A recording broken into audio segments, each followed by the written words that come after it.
Di malam Ramadan itu makan dan minumlah kamu sampai terbit fajar. Boleh tidur malam Ramadan? Tidak boleh. Harus makan dan minum gitu. Ya, karena Allah suruh kita ngapain? Makan dan minum. Boleh tidur? Tidak boleh. Boleh main HP? Tidak boleh. Boleh nonton? Berarti orang yang ketiduran dan tidak makan sahur berarti dia dosa. Kan seperti itu jadinya. Kalau dipahami semua perintah adalah wajib. Khususiah syariat Nabi Muhammad tentu tidak bisa kita samakan dengan khususiah Nabi-Nabi sebelum Nabi Muhammad. Bagi Nabi sebelum Nabi Muhammad, sholat memang tidak sah di rumah kan? Ya kan? Kalau bagi Nabi Muhammad, dimanapun, ya, bumi dijadikan untuk Nabi Muhammad sebagai masjid. Tapi kalau bagi umat-umat sebelum Nabi Muhammad, memang tempat ibadah itu khusus di tempat sholatnya saja. Boleh enggak imam enggak pakai peci sholat? Secara fikih boleh. Tapi kalau secara uruf, enggak. Orang. Bismillah, alhamdulillah, wassalatu wassalamu ala rasulillah. Ketika kita membahas fikih, berarti kita sebenarnya membahas tentang ilmu yang berkaitan dengan hukum. Ilmu hukum.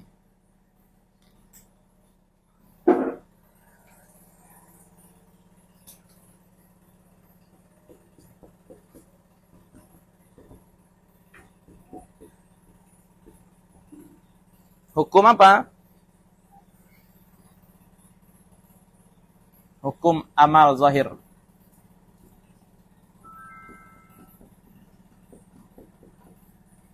Amal yang tampak. Itu fikih. Ya, kita tidak belajar hukum nun mati bertemu ba ya. Itu hukum apa tuh? Hukum tajwid ya. Kita juga tidak membahas hukum api ketika menyentuh kulit. Itu hukum apa tuh? Hukum alam. Ya, jika massa jenis lebih rendah daripada air berarti dia terapung. Itu hukum apa tuh? Hukum alam. Ya. Kita belajar hukum fikih. Yang kita bahas apa? Amal kita. Apa hukum saya ninju Ustaz Ilham? Ya, itu fikih. Ya, apa hukumnya buang sampah sembarangan? Itu fikih, dibahas sampai situ ya. Apa hukumnya makan bawang sebelum masuk masjid? Apa hukumnya makan durian sebelum masuk masjid? Sampai di situ kita bahas. Ya, pokoknya amal zahir.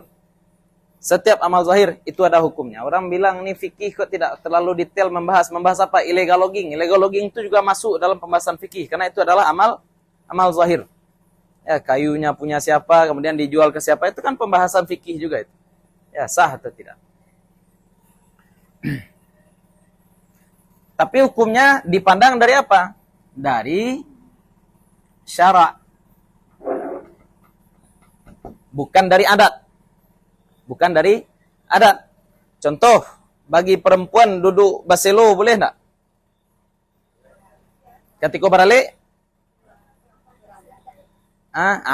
Itu namanya hukum uruf. Itu namanya hukum adat. Perempuan enggak patut duduk bersila dalam acara. Kalau dalam bilik sembarang lah. Seperti itu kan. Kalau di kamar, kalau dia sedang sendiri terserah. Ya, itu namanya bukan hukum syara', tapi itu namanya hukum uruf saja, hukum adat saja. Boleh enggak imam enggak pakai peci salat? Secara fikih boleh.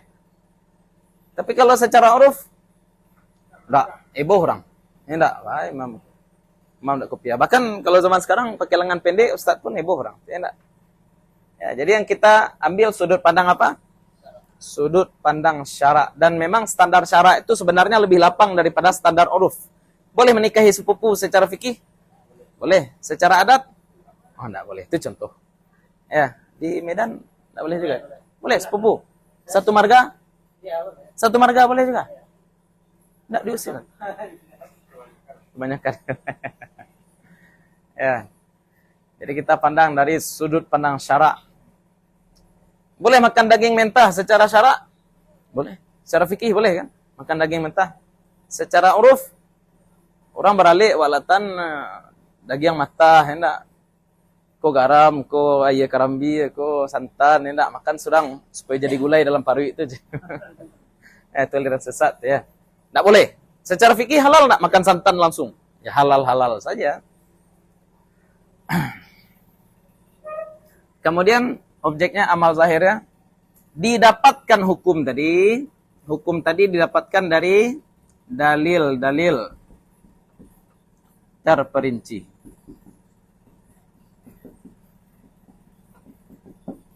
Ini dia fikih.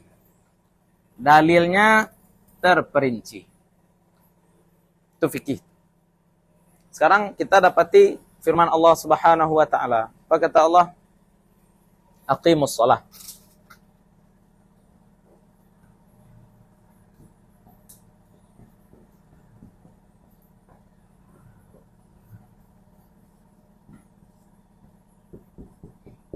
Lah, ini dalil sudah terperinci atau belum nih?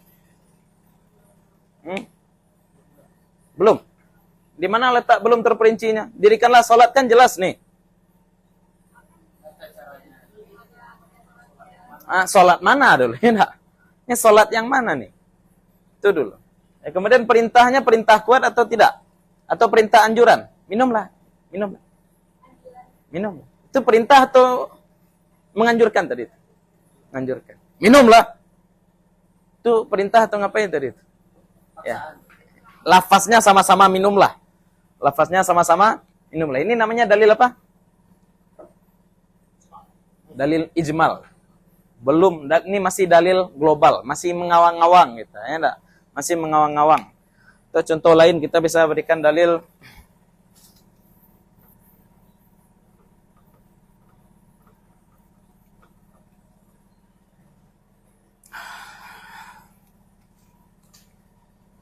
wa aqimus salata wa atu zakata warka'u ma'ar raki'in.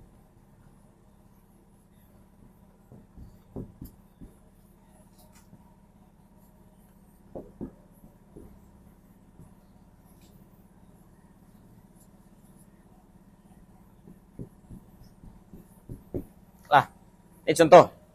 Di mana letak masalah ayat ini? Apa artinya nih? Coba kita terjemahkan dulu. Warka'u, rukuklah kamu. Ma'a, bersama. Ar-raki'in, orang-orang ruku. Ini dalil jelas enggak nih? Apa hukum salat jamaah? Ada?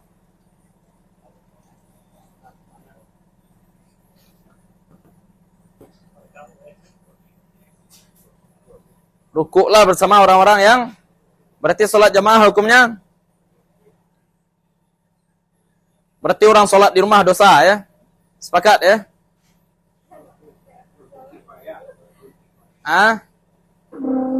Itu kan yang sudah belajar fikih. Sekarang kita anggap aja diri kita kembali pada Quran Sunnah langsung ya. Anggap saja kita kembali pada Quran Sunnah secara warka'u ma'ar raki'in. Dia baca Quran dan dapat ayat ini. Weh, dirikanlah salat, bayarlah zakat dan rukuklah bersama orang-orang yang sudah dapat Al-Baqarah 45. Enggak. Sebelum 45 ya. 39-an.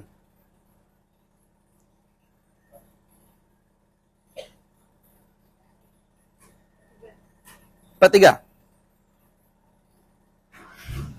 Ya. Ayat 43.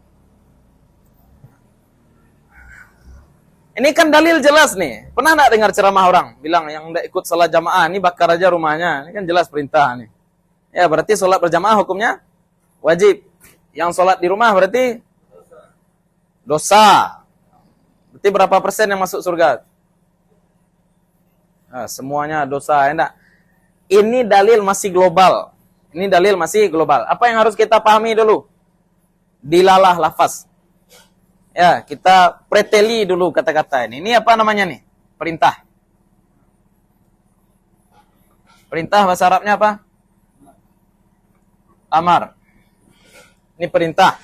Apakah perintah itu menunjukkan harus dilakukan atau sebaiknya dilakukan? Itu penting juga kita tahu dulu.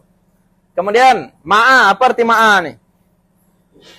Apakah ma'a itu artinya kita ruku bersama orang-orang yang ruku? Ma'a itu kebersamaan jasad atau kebersamaan pikiran? Ya nah, maksudnya cobloslah bersama orang-orang yang mencoblos saya. Itu maksudnya kan boleh jadi yang satu mencoblos di situ, yang satu pokoknya sama-sama mencoblos. Nah, gitu. Ini rukulah bersama orang-orang yang ruku. Maksudnya apa? Sama-sama ruku bisa jadi. Sama-sama ruku bisa jadi. Nah, apa arti ma'a? Nah, maka ini penting juga.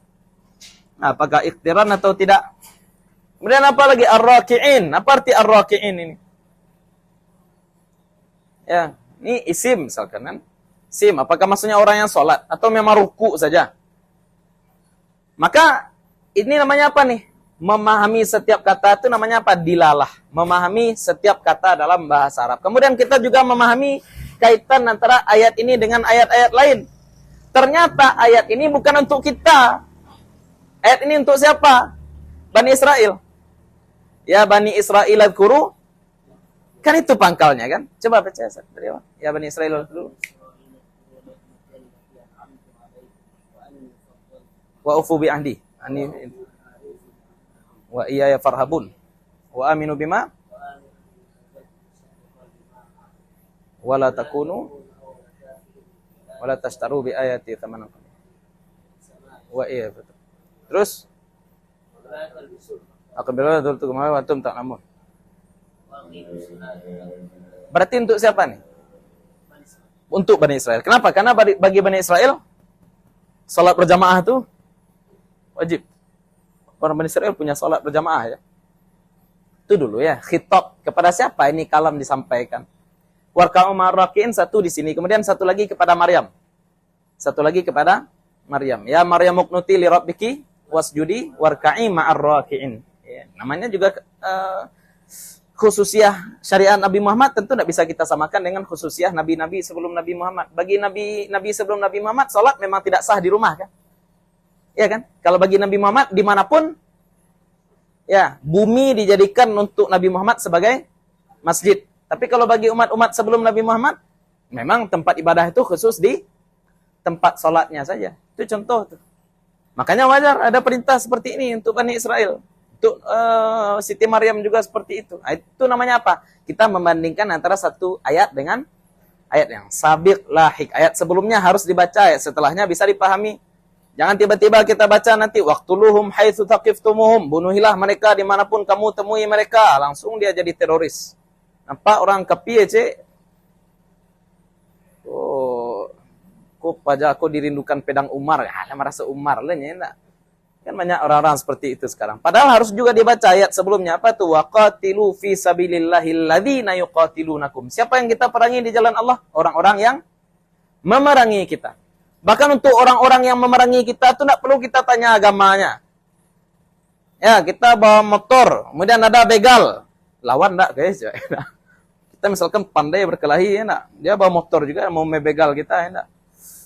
Turun nang. Boboknya lah diang, wah, pandai lo, ya enggak? Itu boleh kita hantam langsung atau kita tanya agamanya dulu. Apa agama bang? Kita tanya agama dulu atau boleh dihantam langsung? Ajar langsung. Kenapa? Karena ayat sebelumnya waqatilu fi sabilillahil ladzina yuqatilunakum. Ya, lebih umum ternyata. Tapi nanti dalam bab jihad kita bahas ya perbedaan bagaimana kita melawan kufar, orang-orang kafir harbi dengan bugat atau orang sial. Sial namanya teh seperti perampok. Itu ada perbedaan. Tapi nanti kita bahas insyaallah. Tapi ini agak lama. Tapi insyaallah kita akan sampai juga pada itu. Itu namanya apa? Muqaranah. Memahami kaitan antara satu dalil dengan dalil yang lain. Ini namanya kita apa nih? Merincikan dalil. Dalil yang tadinya masih umum, masih global, kemudian kita rincikan. Ya, apalagi nanti kita bandingkan dengan ayat-ayat lain. Apa di antara hadis lah contohnya, enggak? Hadis lain, Nabi SAW katakan, salat berjamaah lebih baik daripada salat sendiri. Salatul jamaati khairun min salatil fadhi bi 27 darajah. Lebih baik 27 derajat dari salat sendiri. Berarti salat sendiri itu baik. Salat jamaah itu itu contoh penarikan kesimpulan yang bagus. Ya. Al yadul ulya khairun minal yadis sufla. Tangan di atas lebih baik daripada tangan di bawah. Berarti tangan di bawah baik. Makanya kita menerima sedekah juga lihat-lihat orang. Ya, karena menerima sedekah juga adalah ibadah. Ya, udah jelas dia koruptor atau dia nyari duit dengan buka aurat contoh. Kita terima duitnya. Kan banyak artis-artis seperti itu merasa suci dia setelah dia nyumbang ke pondok, merasa suci dia setelah dia nyumbang ke masjid, padahal dia nyari duit dari ganti kelamin. Ya enggak? Dia nyari duit gara-gara buka baju. Itu kan contoh-contoh perkara-perkara yang harusnya kita hindari sebagai orang yang tangan di bawah. Ini juga baik. Jangan rusak kebaikan itu. Bagaimana merusak kebaikan tangan di bawah itu? Tidak selektif. Ya, dari mana kita ambil? Nah, itu juga penting. Lawan lebih baik adalah baik. Lawan baik adalah buruk. Lawan baik, baik juga.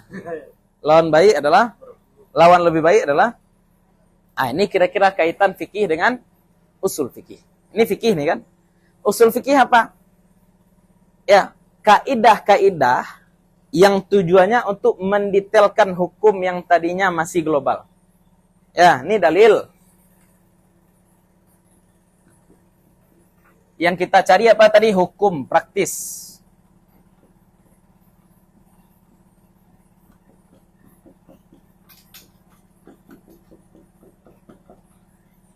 Ya, yang kita cari adalah hukum praktis.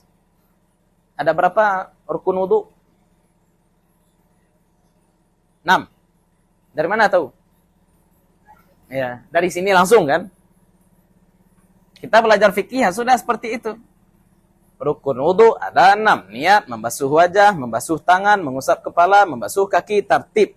Itu sudah aman. Apa saja pembatal wudu? Sentuhan kulit laki-laki dan perempuan yang bukan mahram sama-sama besar tanpa penghalang. Kemudian keluar sesuatu dari dua jalan, menyentuh kemaluan, hilang akal. Itu hukum fikih yang sudah praktis. Kita dapatnya pasti dari dalil. Al-Quran, hadis, ijma' dan qiyas. Tapi masalahnya dalil tadi kan sifatnya apa tadi? Terlalu umum. Ya, kalau kita baca bulat-bulat nih dalil bahaya. Bahaya ya, orang baca dalil bulat-bulat itu alamat bahaya saja. Setiap perintah wajib, setiap larangan haram, bahaya. Ya, apa kita contohkan kemarin, wa kulu washrabu hatta yatabayyana lakumul khaytul abyadu minal khaytil aswadi minal fajri. Di malam Ramadan itu makan dan minumlah kamu sampai terbit fajar. Boleh tidur malam Ramadan? Tidak boleh. Harus makan dan minum kita. Ya, karena Allah suruh kita ngapain? Makan dan minum. Boleh tidur? Tidak boleh. Boleh main HP? Tidak boleh. Boleh nonton? Berarti orang yang ketiduran dan tidak makan sahur berarti dia dosa. Kan seperti itu jadinya. Kalau dipahami semua perintah adalah wajib atau larangan. Nah, Rasulullah anil inti'ali qa'iman. Nabi SAW melarang orang pakai sandal berdiri. Kita rata-rata pakai sandal duduk dulu atau berdiri? Rata-rata berdiri. Atau makan dengan tangan kiri. Ada yang kiduah di sini? Ada yang kidal? Orang kidal dikasih sendok anak makan picalnya enggak. Makannya tangan suai makan. Terbayang ya orang kidal ya. Orang kidal. Gimana orang kidal kalau makan pakai sendok? Orang kidal kalau makan pakai tangan bisa lah ya enggak. Makan pakai sendok, pernah lihat orang kidal makan pakai sendok? Orang kidal yang saya tahu ya, rata-rata makan pakai sendok tuh pakai tangan kiri. Kecuali mertua saya, kakak adik ipar saya, sepupu saya. Itu kanan kiri oke. Ya, walaupun kidal tapi nggak tahu ya, mungkin dari kecil dilatih untuk pakai tangan kanan. Tapi banyak juga yang kidal tapi makan jo tangan oke, makan jo sendok. Ya, main raket. Ya, Umar bin Khattab juga kidal ya. Umar bin Khattab juga kidal. Jadi jangan nanti diskriminatif ya dengan orang-orang kidal. Tapi salam jangan tangan kidal ya nak. Itu dalil umum. Nah, sekarang agar dalil yang tadinya umum bisa menjadi hukum praktis yang bisa langsung kita praktekkan, di sini ada ilmu namanya usul fikih.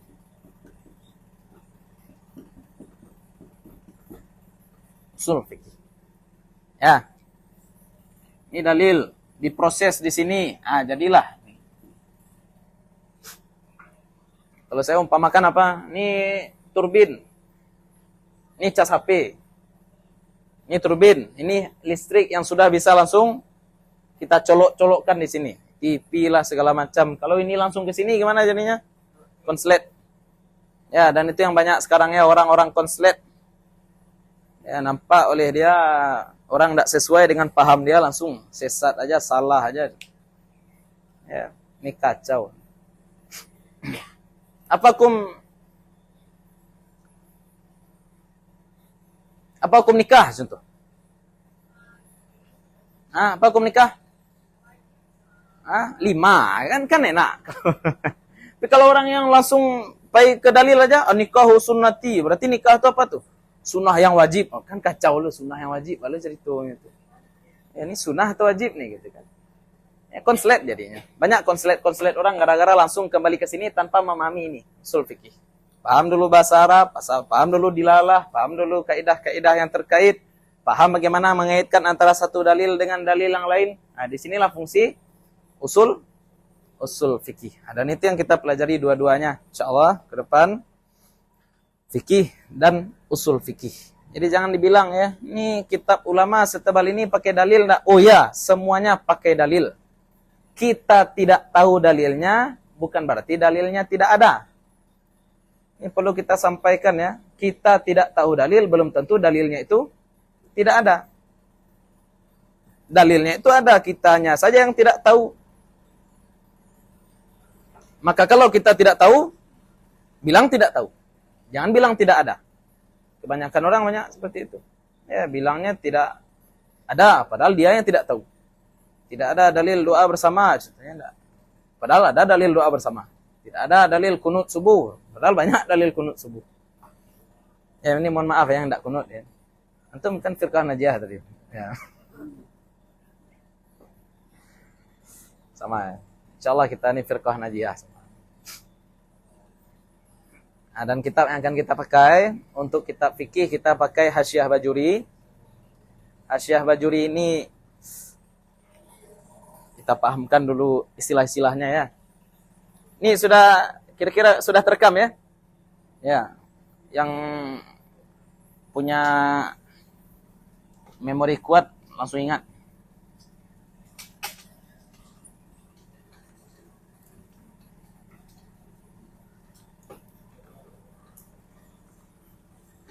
Tapi sekuat-kuat memori catat juga ya.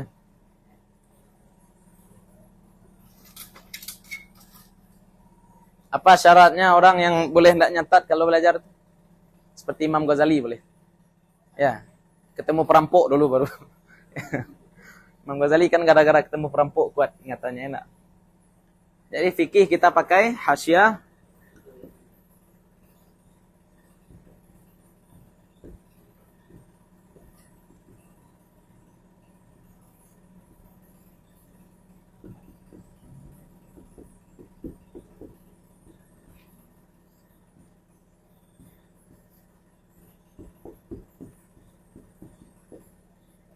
Hasyiah Bajuri. Hasyiah Bajuri ini adalah versi penjelasan dari kitab sebelumnya. Apa itu? Fathul Qarib.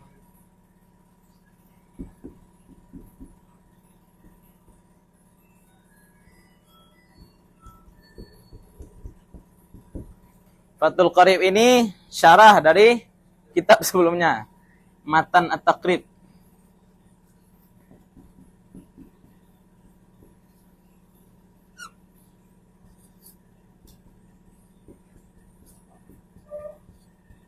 Nah, ini ditulis oleh Imam Bajuri.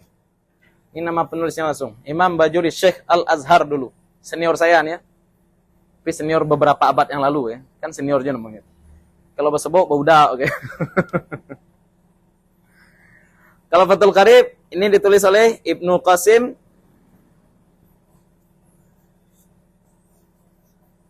Al-Ghazi. Ibnu Al-Qasim Al-Ghazi. Bisa dibaca ya? Ya, anggap aja bisa dibaca. Ibnu Qasim Al-Ghazi, orang Gaza, orang Palestina. Matan Takrib ditulis oleh Al-Qadi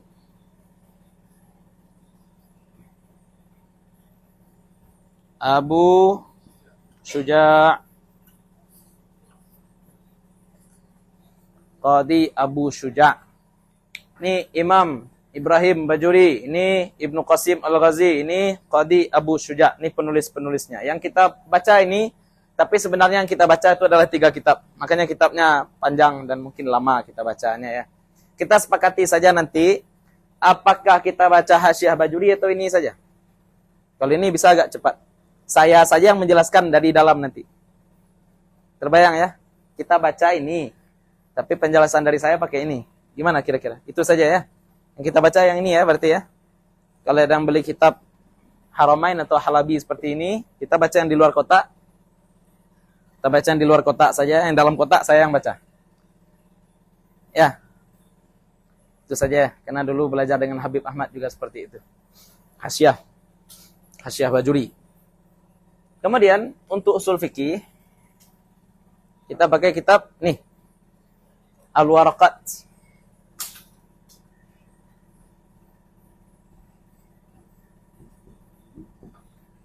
Al-Waraqat karya Imam Al-Haramain.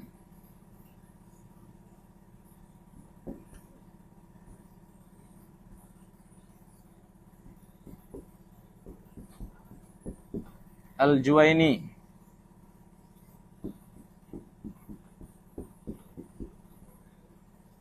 Al-Waraqat. Nanti kitab ini disyarah lebih besar oleh Imam Al-Mahalli. Ya, syarah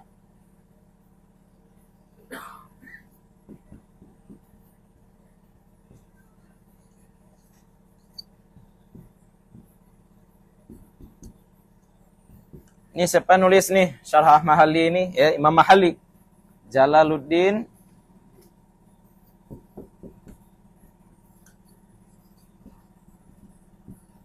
Al-Mahalli. Jalaluddin Mahalli. Dan perlu kita sampaikan, ilmu usul fikih itu adalah ilmu alat. Ilmu usul fikih adalah ilmu alat.